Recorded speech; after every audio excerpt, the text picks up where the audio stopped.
అశరీరం సర్వదా అస్థి శరీరం రహితం సదా అయమేవ సద్యో ముక్తి అన్యథా భ్రమకారణం. శ్రీ శివరామ దీక్షిత సాంప్రదాయ పరంపరా గురువులకు వందనములు. శ్రీమద్భాగవత శ్రీకృష్ణ సద్గురు పరబ్రహ్మణే నమః. మాతృశ్రీ శారదాంబ సామేత శ్రీ అమలానంద పాటల పండరీనాథ మద్గురువర్యుల పాదపద్మములను హృదయపీఠమున నిలుపుకొని ప్రబోధ సుడామణి అను శక్తిద్వయ నిరాసకంభైన శుద్ధ నిర్గుణ తత్వ కందార్థ ధరువులలో 103వ కందార్థమును మనము గురుమూర్తి కరుణచే మననము చేసుకుంటున్నాము. ఏమంటున్నాడు ఈ కందార్థములో అంటే, మేనెరుకల రెంటిలో దానిని ఇది దీన నదియు తగ సృజించున్, మేనెరుకలివియు మూలము లేనిది సృజనయ్యననుచో లేనే లేవంటి, అంటే తప్పు లేనే లేదంటి. మేనెరుకాలిప్పుడు దేనందున్నవో చూచి లేను మేనెరుకాల లేనివనుచు నమ్మో లేనే లేవంటి, అంటే తప్పు లేనే లేదంటి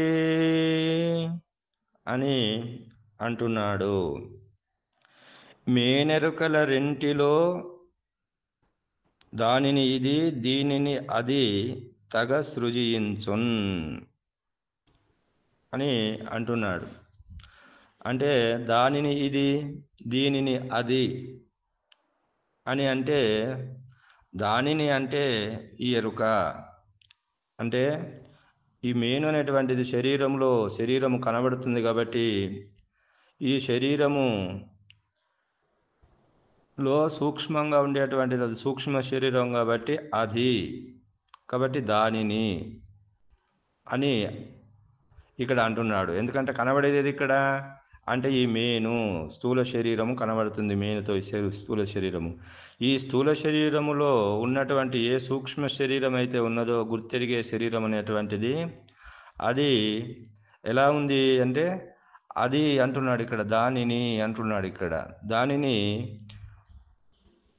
అని ఆ ఒక ఎరకను అంటున్నాడు. దీనిని అంటే ఇది మేను, ఈ శరీరము కనబడేటువంటి శరీరం ఏదైతే ఉన్నదో అది మేను అని అన్నప్పుడు ఎరుక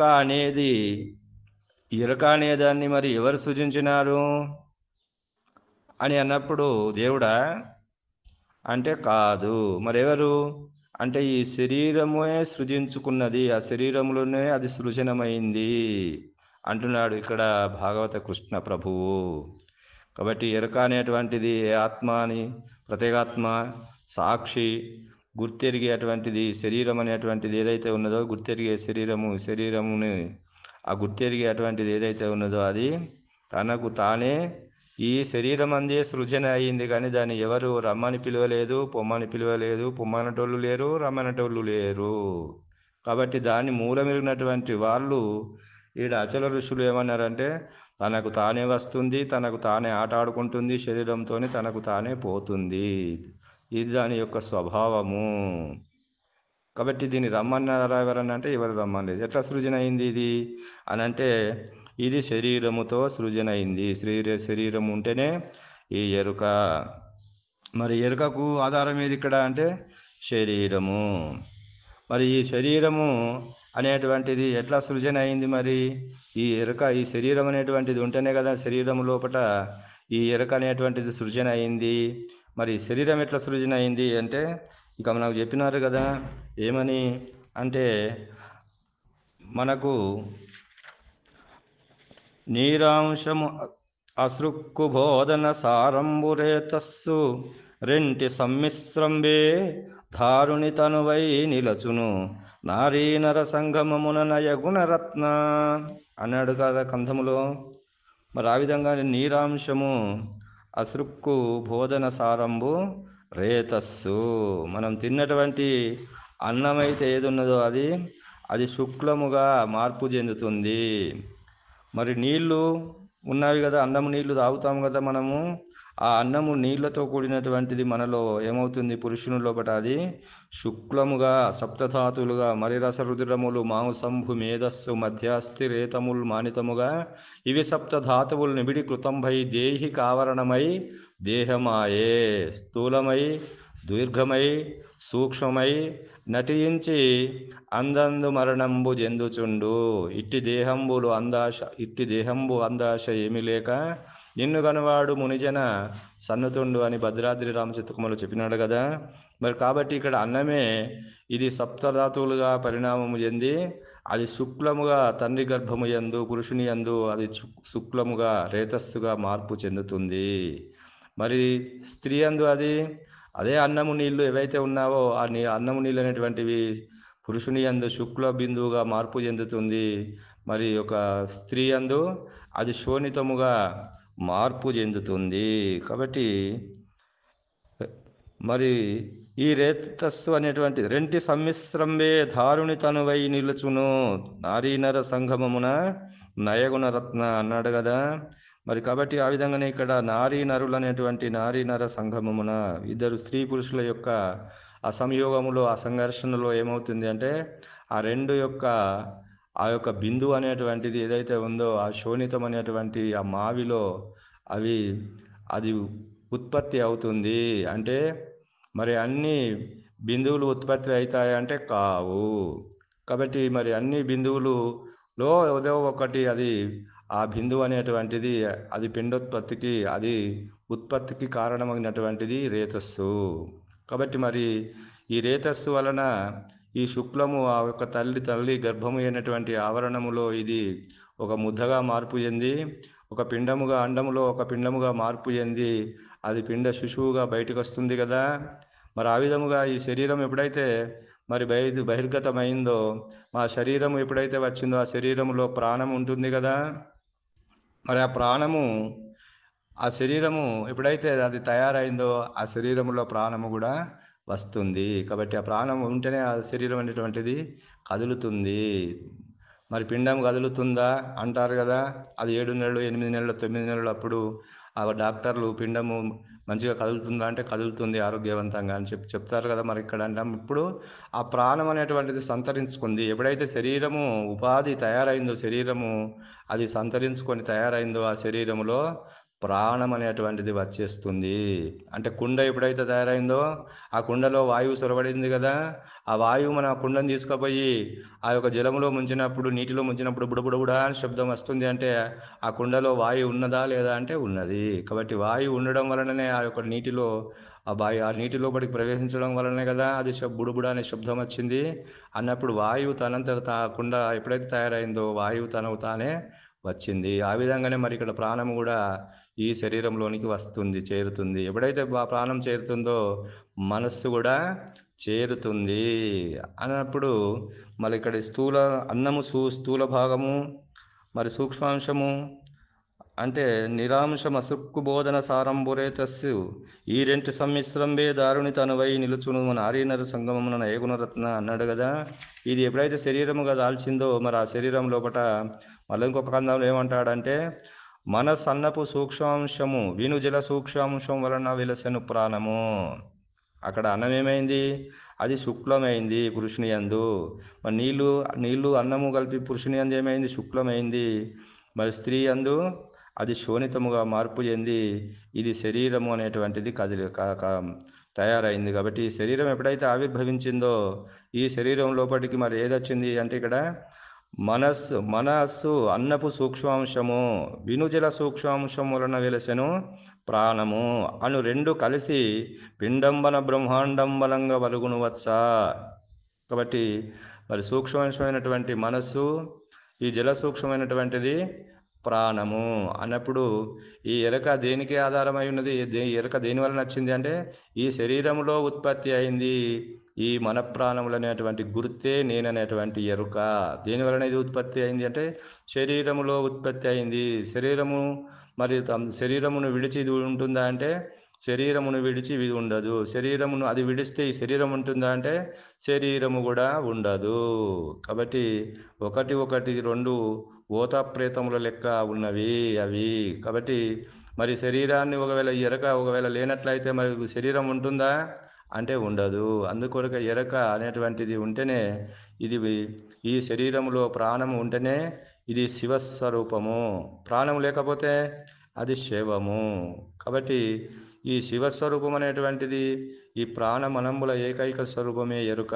కాబట్టి ప్రాణము పోతే ఈ శరీరం అనేటువంటిది అనేటువంటిది అది శివస్వరూపము. కాబట్టి ప్రాణం ఉంటే శివస్వరూపము. కాబట్టి అది ఒకదాన్ని విడిచి ఒకటి ఉన్నావా అంటే ఉండవు. కాబట్టి మళ్ళీ ఈ మనస్సు ఏమైంది ఇక్కడ అంటే అది సంకల్పము. ఆ సంకల్పం వలనే మళ్ళీ కలయిక కలుగుతుంది కదా. మరి సంకల్పం వలననే ఈ కలయిక వలననే ఈ స్థూల శరీరం అనేటువంటిది ఉత్పత్తి అవుతుంది. కాబట్టి సంకల్పమును విడిచి మరి అది కలయిక ఉన్నదంటే సంకల్పం ఉంటేనే కలయిక ఉన్నది. ఆ కలయిక లోపలనే ఉత్పత్తి అయింది కదా. మరి శుక్ల శోణితములు అనేటువంటి రెండు కలిసి శరీరముగా ఎప్పుడైతే ఉత్పత్తి అయిందో ఆ శరీరములో ఎరుక తనకు తానే ఉత్పత్తి అయింది. కాబట్టి ఈ ఎరుక మరి ఎక్కడి నుంచో వచ్చింది అంటే ఎక్కడి నుంచి రాలేదు, ఇది శరీరం లోపలనే ఉత్పత్తి అయింది. కాబట్టి మరి ఈ శరీరం అనేటువంటివి ఇలా శరీరం ఉత్పత్తి అయ్యడానికి కారణం ఏది అంటే ఆ యొక్క శుక్ల రేతస్సములు అనేటువంటి అన్నము నీళ్ళే. కాబట్టి శరీరానికి తయారవడానికి అన్నము నీళ్ళే. ఆ అన్నము నీళ్ళ వలననే శుక్ల శోణితంలో ఏర్పడి స్థూల శరీరం అయింది. ఆ అన్నము నీళ్ళ వలననే ఇక్కడ ప్రాణము మనస్సు రెండు ఏర్పడినవి. అదే నేననేటువంటి ఎరుక. ఈ రెండింటికి ఆధారం ఏది? స్థూల శరీరానికి ఆధారం ఏది అంటే అన్నము నీళ్ళే. మరి సూక్ష్మ శరీరానికి ఆధారం ఏది ఇక్కడ అంటే అన్నము నీళ్ళే. కాబట్టి ఏకైక ద్వంద్వైక ఏకం. కాబట్టి ఈ రెండింటి వలననే ఈ స్థూల సూక్ష్మములు అనేటువంటివి మేనెరుకలు అనేటువంటివి ఉత్పత్తి అవుతూ ఉన్నవి. కాబట్టి ఈ విధముగా ఎన్నో 84 లక్షల జీవ ఉపాధులు అనేటువంటివి ఉత్పత్తి అయినవి అవుతున్నవి. మరి ఈ విధంగా చూసినట్లయితే ఈ సంతానం ఎక్కడ కలుగుతుందయ్యా అంటే ఏదో దేవునికి మొక్కితే అక్కడ చెట్టుకు మొక్కితే గుట్టకు మొక్కితే దేవునికి మొక్కితే సంతానం కలిగిందనే మాట ఎంతవరకు సమంజసం ఇది అంటే ఎవరో ఎక్కడనో ఆ దేవుడు అక్కడ జలము నీళ్లు వాడు ఒక నీళ్లు ఇస్తే వానికి ఆ సంతానం కలుగుతుంది ఆ నీళ్ళతోనే. అంటే క్యూ లైన్లు కట్టి ఎంతోమంది అప్పుడు బస్సులతో కూడా పోయినారు. మేము ధర్మపురిలో ఉన్నాము అప్పుడు. ఆ రోజు ఆ ధర్మపురి నుంచి కూడా కొంతమంది పోయినారు అక్కడికి. పోయి ఆ నీళ్లు తాగితే సంతానం కలుగుతుంది అనేది అది ఎంతవరకు ఎట్లా కలుగుతుంది సంతానం అంటే ఇది శుక్ల శోణితముల వలన అన్నము నీళ్ళ వలన ఏర్పడినటువంటి సప్తధాతులుగా పరిణామం చెంది ఇక్కడ ఈ యొక్క సంఘర్షణ అనేటువంటిది ఆ యొక్క నారీనర సంగమము అనేటువంటి యొక్క సంఘర్షణలో అది ఉత్పత్తి అయ్యేటువంటిదే స్థూల శరీరము. మరి స్థూల శరీరాన్ని విడిచి ఈ ప్రాణం ఉంటుందా అంటే ఉండదు. ప్రాణ మనస్సులు అనేటువంటి రెండు ఎక్కడ తయారవుతున్నాయి అంటే అందులో అవుతున్నాయి. కాబట్టి మరి అక్కడ మాయల మరాఠీ కదా తలాల రామన్కి అయ్యా నాకు పిల్లలు లేరు అంటే వాడు ఇంత బస్సం ఇవ్వగానే వానికి ఎక్కడ ఏటు చూసినా కూడా పిల్లలే. అయ్యా అయ్యా అయ్యా అని మొత్తుకుంటే వానికి సాధ లేక వాళ్ళని మరి ఈ ఎట్లా వీళ్ళందరినీ తలాల రామానికి గంపెడి పిల్లలు అంటారు. అందువరకు తలాల రామానికి గంపెడి పిల్లలు అయినట్టు వాడు మాయల మరాఠీ కదా భస్మం ఇస్తే సంతానం కలుగుతుందా అంటే అది ఒక పురాణంలో చెప్పినారు. మాయల మరాఠీ తలాల రామునికి భస్మం ఇస్తే వానికి గంపెడు మంది పిల్లలు పుట్టినారు అంటే ఆ పిల్లలతో ఏగలేక అయ్యా నేను ఈ పిల్లలతో ఏగలేను అని మళ్ళీ వాడు పోయి నాకు ఈ వరం వద్దయ్యా ఈ పిల్లలు వద్దు నాకు ఎడు చూసిన వాడు భుజం మీద పిల్లలే, నెత్తి మీద పిల్లలే, నడుముల పిల్లలే, కాళ్ళ కింద పిల్లలే, చుట్టూ పిల్లలే, నేను భరించలేకపోతాను స్వామి ఈ పిల్లలతో నాకు వద్దు అంటే మళ్ళీ వాడు ఆ భస్మం తీసి ఇట్లా ఇవ్వగానే మళ్ళీ పిల్లలన్నీ మాయమైనాయట. అంటే అట్లా ఏమన్నా పుడతారా అంటే పుట్టరు కదా. మరి ఇది సత్యమే కదా. ఈ మాట దేనికి ఇది ఆధారం? ఇది ఈ స్థూల శరీరం అనేటువంటిది దేని వలన మొదలైంది అంటే అన్నము నీళ్ళ వలననే ఈ శుక్ల శోణితములు ఏర్పడి ఇది స్థూల శరీరం ఏర్పడింది. మరి అన్నము నీళ్ళ వలననే సూక్ష్మాంశమైన మన ప్రాణముల చేత ఈ గుర్తు అనేటువంటి ఎరక ఇది ఏర్పడుతుంది. కాబట్టి ఈ ఎరుకకు ఆధారం శరీరమునకు ఆధారము ఎరుక. ఎప్పుడైతే ఈ శరీరం నుండి వెళ్ళిపోతుందో మరి ఈ శరీరం అనేటువంటిది ఇది నశించిపోతుంది. కాబట్టి దీన్ని ఉంచుకుంటావా? సెల్లు అవన్నీ చల్లి మరి ఒక 2 రోజులు ఉంచుకున్నాము, 3 రోజులు ఉంచుకున్నాము. నన్ను ఒక 30-40 సంవత్సరాలు మా నాన్న ఇవన్నీ పెట్టినాడు కదా, సంపాదించి ధన కనక వస్తు వాహన భూషణములన్నీ సంపాదించినాడు కదా, 2 రోజులు పెట్టుకుందాము అని అంటే ఉంటుందా? ఉండదు కదా, కుళ్ళిపోతుంది అది. ధనంజయుడు అనేటువంటి వాడు ఉపవాయువు ఎప్పుడైతే దానిని ఉప్పి కంపంలో పెడతాడో అది అవసరమైతే పగిలిపోతుంది, శరీరం అంతా ఉబ్బి పగిలిపోతుంది అక్కడనే ఉంచుకున్నట్లయితే. కాబట్టి తీసుకుపోయి దాన్ని పూడ్చి కాల్చేస్తారు. కాబట్టి ఈ శరీరము ఉంటేనే అది సూక్ష్మ శరీరం అనేటువంటి ఎరుక ఉంది. దానికి ఆధారం ఏంటంటే శరీరమే. ఈ రెండింటికి ఆధారం ఏది ఇక్కడ అంటే అన్నము నీళ్ళే. కాబట్టి ఈ విధముగా మరి తెలుసుకో. అందుకొక రెండా తీరుల కనబడుచుండే ఈ మేను చేత చూచి బయలును ఉద్దండత దీన్ని ఉల్లక్యని ఉండుము దీనందు వాంచ ఉంచకు శిష్య అంటాడు మళ్ళీ దగ్గర భాగవత కృష్ణ ప్రభు కందములో ఏమంటాడంటే, రెండా తీరుల కనబడుచుండే ఈ మేను చేత చూచి బయలును ఉద్దండత దీన్ని ఉల్లక్యని ఉండుము దీనందు వాంచ ఉంచకు శిష్య అంటున్నాడు. కాబట్టి ఈ మేను చేత, ఈ ఎరుక చేత ఈ శరీరము ఉండగానే, ఈ శరీరములో ఎరుక ఉండగానే అందుకొరకే ఒకడేమంటాడు, ఈ లోపలనే బట్ట బయలున్నది ఎరిగితే ఏ లోకముల నిల్వకుండా జాలును ఎరగకుంటే వచ్చును అన్నా అన్నాడు. కాబట్టి మరి ఈ మేను, ఈ శరీరము ఉన్నప్పుడే, ఈ శరీరంలో ఈ ఎరుక ఉన్నప్పుడే ఈ ఎరుకచే బయలుండ చూచి, ఎవరిచే చూడాలని తనకు తాను చూసుకుంటావా అంటే కాదు కదా.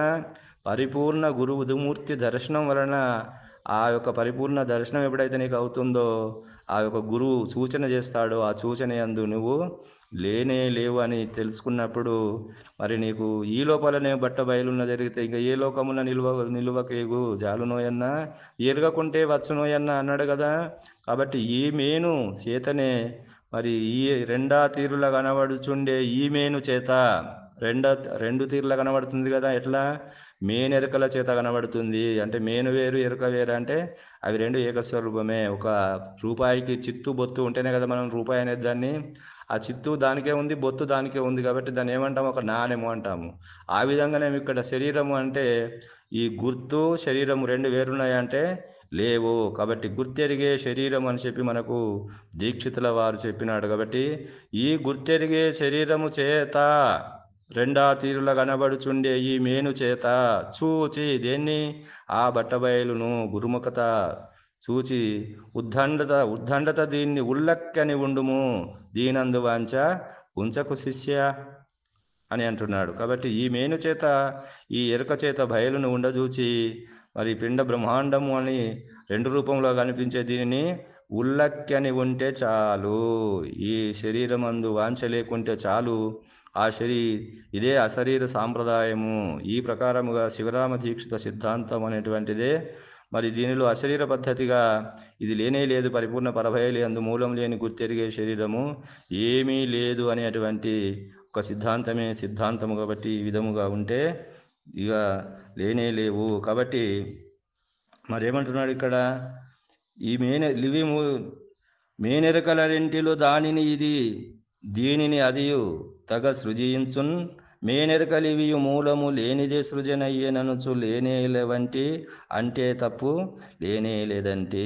మరి ఒకదాని అందు ఈ శరీరం యందే ఆ ఎరక ఉత్పత్తి అయింది కదా. నేననేటువంటిది మన ప్రాణముల యొక్క సంయోగం చేత ఏర్పడినటువంటి గుర్తే నేను కదా. ఈ నేను వేరున్నాయంటే లేదు. కాబట్టి ఈ రెండింటికి కూడా మూలము లేదు, లేనే లేవంటి అంటే తప్పు. కాబట్టి దోషం లేదు. కాబట్టి నాయన ఈ నేను మిగిలినటువంటి అన్నము నీటి వలన కలిగినటువంటి ఈ రెండు కూడా లేనే లేవు అని చెబుతున్నాను. కాబట్టి దోషము లేదు, లేనే లేదంటే మేనెరకలు ఇప్పుడు దేనందు ఉన్నవో చూచి లేని మేనెరకల లేనివనుచు నమ్ము. దేనందు ఉన్నవి ఇవి లేనే లేవు. దేనందు ఉన్నవి మరి లేవు అంటే పరిపూర్ణ పరభైలి అందు ఇవి ఉల్లక్కి నేను అనేటువంటివి లేనే లేవు. కాబట్టి ఈ లేనే లేవు అనేటువంటి మాట నీకు దోషం లేదు కాబట్టి నేను లేనే లేవు అని చెప్తున్నాను. కాబట్టి ఇతరులు ఏమని చెప్పినారు, ఒకటి సత్యము ఒకటి అసత్యం అని చెప్పినారు. మరి నేనేమని చెప్తున్నాను నీకు అంటే ఈ రెండు లేనే లేవు పో అని చెప్తున్నాను. కాబట్టి రెండు లేనే లేవు అని తెలుసుకొని ఆ లేనిది ఏదో దేని అందు లేవు అంటే పరిపూర్ణ పరభయలు అందు లేవు. దాన్ని గురుముఖత ఉండదూచుకొని లేని మేనెరకల లేనివనుచు నమ్ము. లేనివంటి అంటే తప్పు లేనే లేదంటే.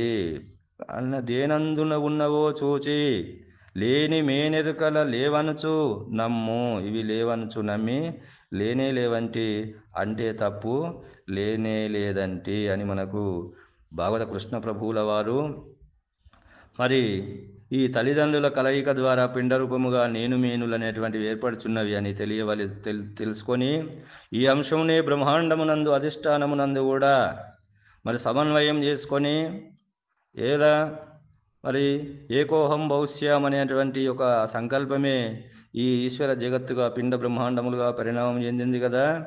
కాబట్టి ఆ సంకల్పమే ఆ నేననేటువంటి గుర్తు. ఆ గుర్తు పరభయలందు లేనే లేదని విచారించిన వారికి నేను మేనులు ఒకదానికొకటి ఎట్లు కారణమవుచున్నవో స్పష్టముగా తెలియచున్నది.